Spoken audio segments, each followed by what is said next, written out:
cabdiraxmaan cabdulaahi ciro waxa uu dhashay sanadkii 1955 bishii afaraad waxauna ku dhashay magaalada Burco ee gobolka Tugdheer ayadoona waxbarashadiisii hoose dhexe iyo sare uu ku kala qaatay magaalooyinka Burco, Shiiq iyo Xamar.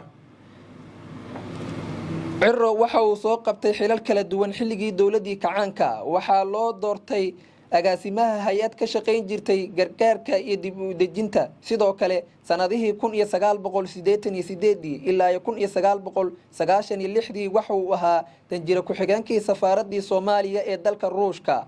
Ciro inta uu halka joogay waxa uu jaamacadihii dalkaasi ka qaatay shahaadooyin sare isagoo markii dambana u guuray dalka Finland halkaasi uu waxbarashadiisii sare ka sii watay isla markaana waxa uu ka mid ahaa asaasayaashii jaaliyadda Somaliland ee dalkaasi Finland.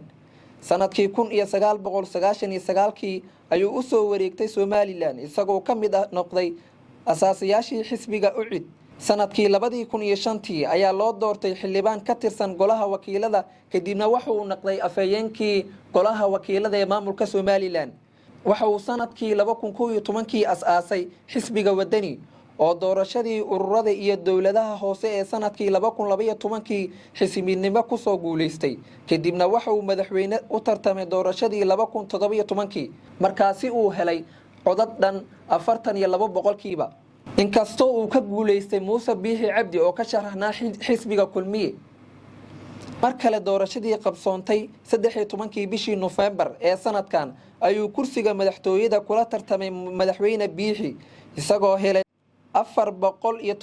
407,908 cod oo u dhiganta 63.92 sidaana looga guuleystay madaxweynaha haatan xilka ka sii degaya ee Somaliland.